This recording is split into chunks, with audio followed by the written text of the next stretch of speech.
Hai, minasan konnichiwa. Di video kali ini kita akan belajar mengenai ekologi populasi di bagian bab 7 kedua. Ya. Jadi kita mulai dari belajar mengenai garis perkembangan di sini.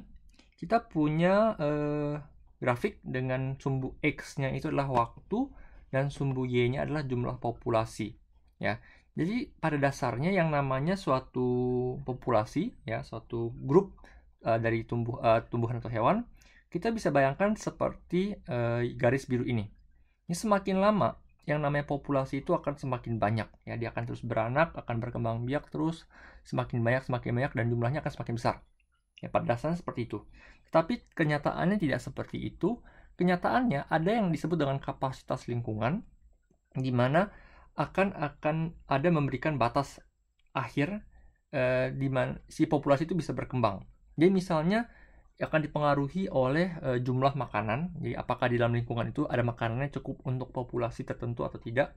Seandainya makanannya kurang, maka populasi yang akan dibentuk lainnya akan mati. Jadi akan terus stabil, jumlahnya akan seperti ini. Atau misalnya space, tempat mereka hidup. Jadi walaupun banyak sekali populasi, kalau tidak ada tempat mereka bisa hidup, itu juga akan menghambat perkembangan populasi.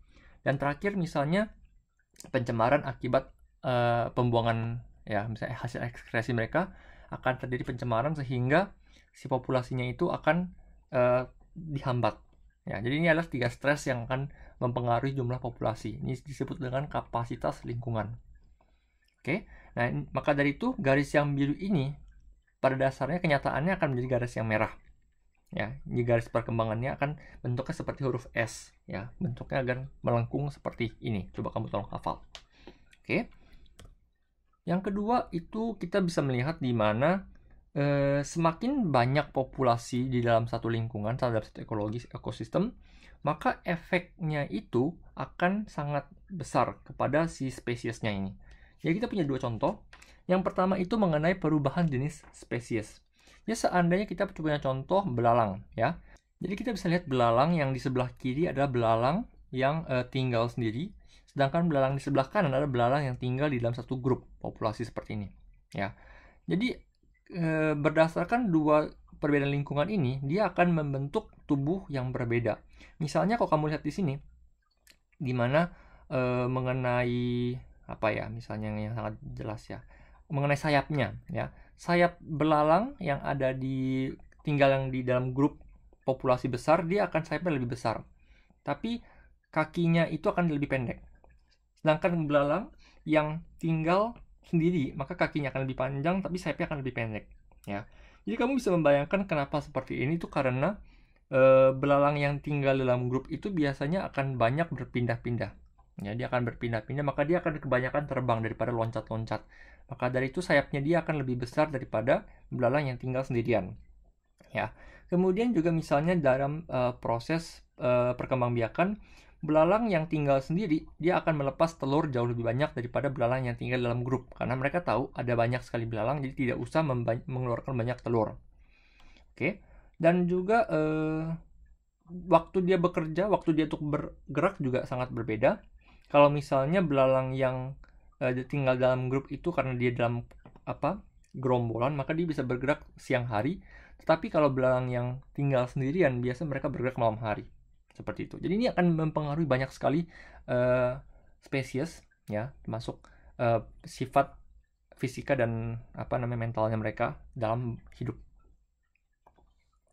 Dan yang terakhir adalah mengenai efek kerapatan populasi. Jadi kamu bisa membayangkan ketika kamu menanam tumbuhan, ya. Kita bisa lihat dari yang sebelah kanan dulu. Jadi misalnya kamu punya tumbuhan, ya, di dalam satu luas permukaan kamu menanam 3 pucuk atau 5 pucuk, ya.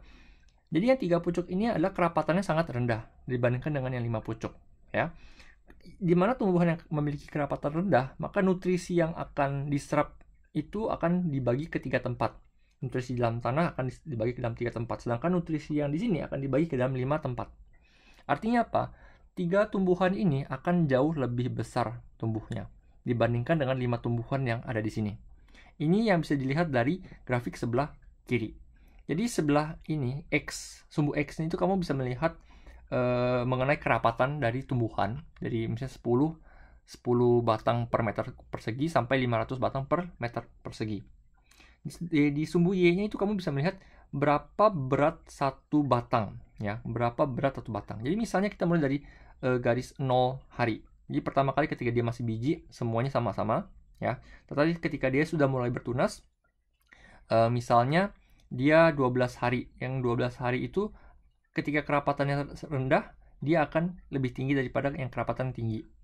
Kemudian sama terus, semakin harinya semakin berjalan, semakin kerapatannya rendah, maka berat satu tumbuhan itu akan jauh lebih berat dibandingkan ketika kerapatan lebih tinggi. Seperti ini, ya. Jadi kamu bisa melihat gambarnya seperti ini. Ketika dia 3 batang, maka beratnya akan lebih besar daripada yang 5 batang di sini.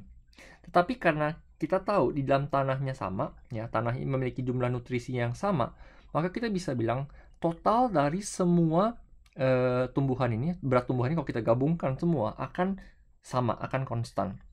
Jadi misal kamu lihat di sini, di sebelah grafik sebelah kanan, bedanya apa?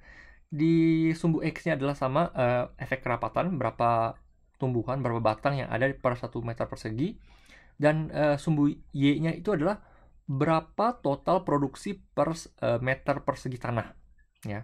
Jadi ketika pertama kali kita cuma bisa lihat, oh kalau pas detik-detik pertama ini ketika masih kecil, kita tahu yang lebih besar, yang kerapatan lebih banyak, yang lebih besar itu menghasilkan lebih banyak pucuk. Jadi secara 1 meter persegi dia akan menghasilkan lebih banyak tumbuhan di sini, ya, dibandingkan dengan itu. Tetapi setelah waktunya berlangsung semakin lama semakin banyak, semakin lama, misalnya di hari 84 ini, kita tahu di mana produksinya semuanya akan konstan, ya. Jadi di dalam eksperimen ini kita tahu totalnya itu semua akan membentuk 800 gram per meter persegi di sini. Maupun dia 3 batang maupun 5 batang, pada akhirnya dia akan membentuk jumlah yang sama. Tinggal kamu akan membentuk satu batangnya itu lebih besar atau lebih kecil saja. Itu saja. Oke.